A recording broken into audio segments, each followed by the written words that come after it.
Audio Jungle. Audio Jungle.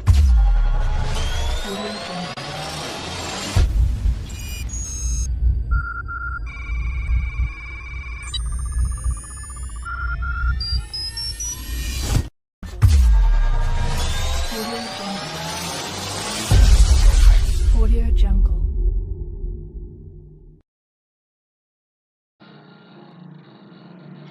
Halo rekan hebat, kembali lagi bertemu dalam seri penelitian kualitatif pajak. Masih membaca buku Reformasi Pajak bersama dengan Bang Ben. Jadi rekan hebat tinggal memasang saja earpod-nya sambil beraktivitas mendengarkan tentang materi-materi perpajakan.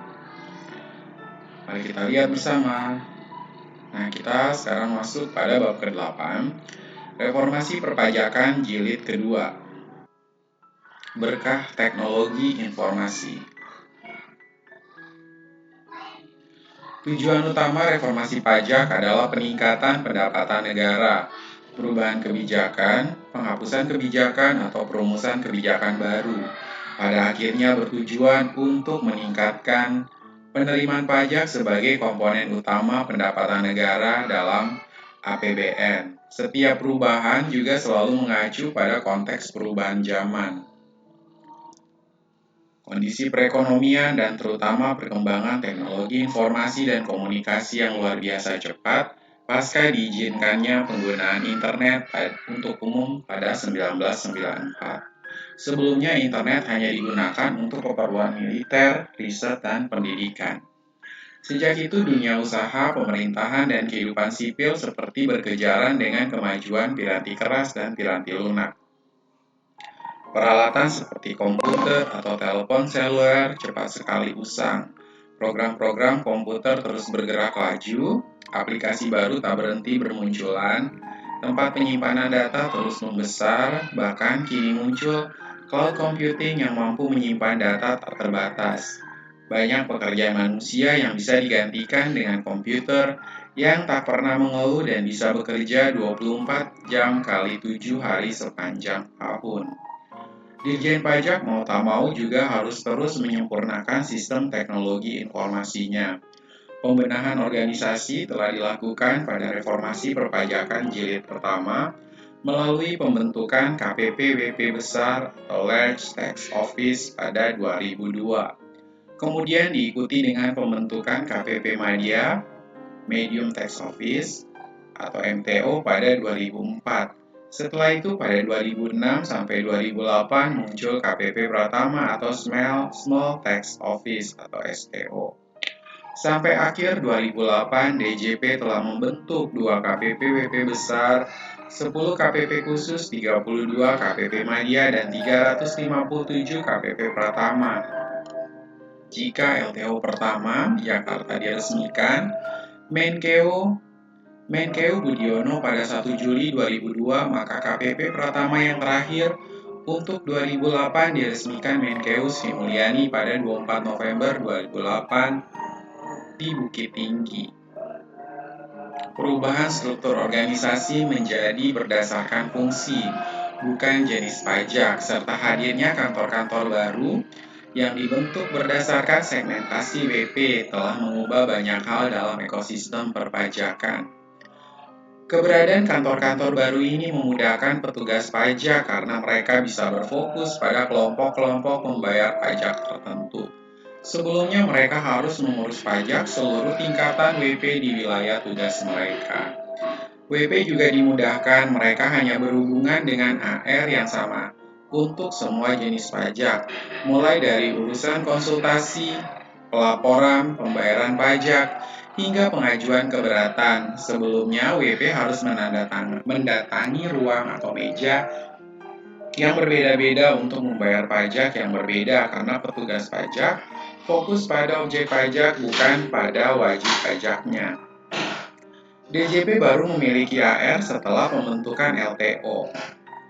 Perubahan tersebut kemudian diikuti berbagai kebijakan yang memudahkan WP memenuhi kewajibannya kepada negara. Di samping melahirkan AR pada Januari 2008, DJP juga merilis screen pajak 500-200. Melalui saluran ini, WP bisa bertanya apa saja mengenai pajak.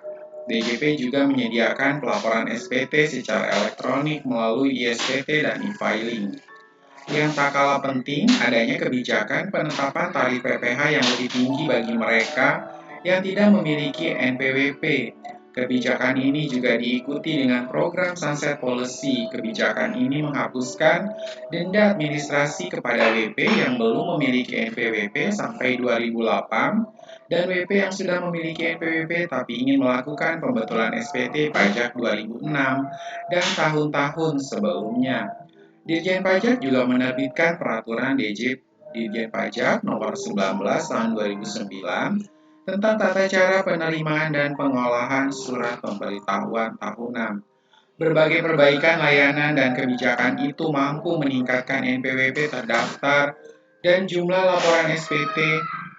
Surat kabar Kompas 4 Maret 2011 menuliskan bahwa jumlah pemilik NPWP pada 2008 meningkat, tapi yang aktif melaporkan atau mengirim SPT hanya 2 juta WP atau 33% dari pemegang NPWP. Namun setahun kemudian, jumlah WP yang melaporkan SPT naik menjadi 5,4 juta atau 54,15% dari jumlah total WP saat itu.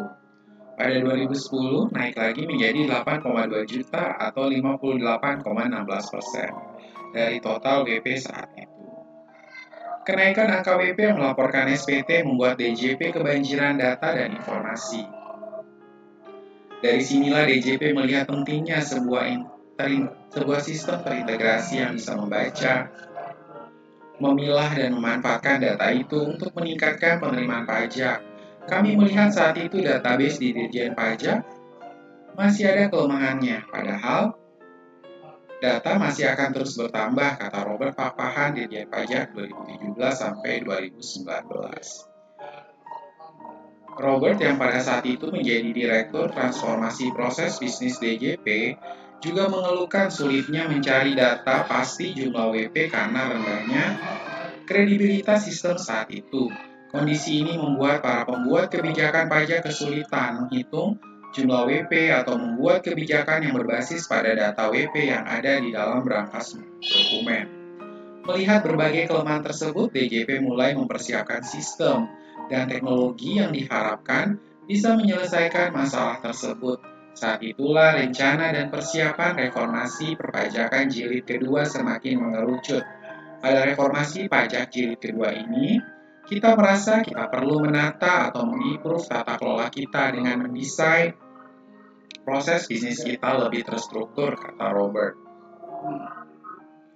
Dirjen Pajak periode 2006 sampai 2009, Darmin Nasution ingin memulai reformasi pajak pada tahap lanjutannya dengan membangun mental pegawai DJP. Darmin kemudian mengeluarkan surat edaran yang menjelaskan alasan-alasan mengapa DJP harus terus-menerus melakukan perbaikan. Darmin merujuk pada survei independen yang telah mengevaluasi layanan DJP pada tahun 2004 lalu. Hasil survei yang dilakukan AC Nielsen ini menunjukkan bahwa layanan di Large Tax Office sangat baik dan bisa menjadi barometer pelayanan KPP secara keseluruhan. Darmin hendak memperluas semangat perubahan dan standar pelayanan yang baik tersebut ke kantor pusat DJP dan ke seluruh KPP. Saat itulah DJP bersiap merapat lebih lanjut ke tahap berikutnya. Pada tahun 2009 ini kita launching info reformasi pajak jilid kedua, kata Darmin Nasution dalam sambutan yang dibacakan oleh Kepala Subdit Hubungan Masyarakat, Direktorat Penyuluhan Pelayanan dan Humas DJP, Richard Burton, seperti dikutip Antara pada 19 Maret 2009. Menurut Darmin, reformasi jilid kedua mencakup pembenahan mutu, integritas, serta militansi seluruh insan perpajakan melalui peningkatan pelatihan dan pendidikan baik di dalam maupun di luar negeri. Selain itu, DJP kemudian juga memperbaiki standar operation and procedure, penerapan key performance indicator atau KPI, dan job grading, semua itu untuk menciptakan transparansi. Salah satu yang diperbaiki adalah kemudahan proses pelaporan. Pada Januari 2008, DJP memperkenalkan Klik Pajak 500-200 serta menyediakan sistem pelaporan surat pemberitahuan tahunan secara elektronik melalui ISPT. Dan e-filing, namun masih banyak WP yang mengisi SPT secara manual di atas formulir yang dicetak di lembaran kertas, bukan dalam bentuk e-filing. Namun proses ini tidaklah aman dan potensi terjadinya kesalahan dalam input data juga sangat besar karena masih dilakukan manusia. Kualitas data yang berasal dari 340 KPP juga belum terstandarisasi. DJP kemudian membentuk Pusat Pengolahan Data dan Dokumen Perpajakan atau PPDDP pada 2008 berkedudukan di Jakarta. Tujuannya adalah untuk meningkatkan kualitas, akurasi, konsistensi, serta keamanan data dan dokumen perpajakan melalui pemanfaatan teknologi informasi. Pusat ini diharapkan dapat mengeliminasi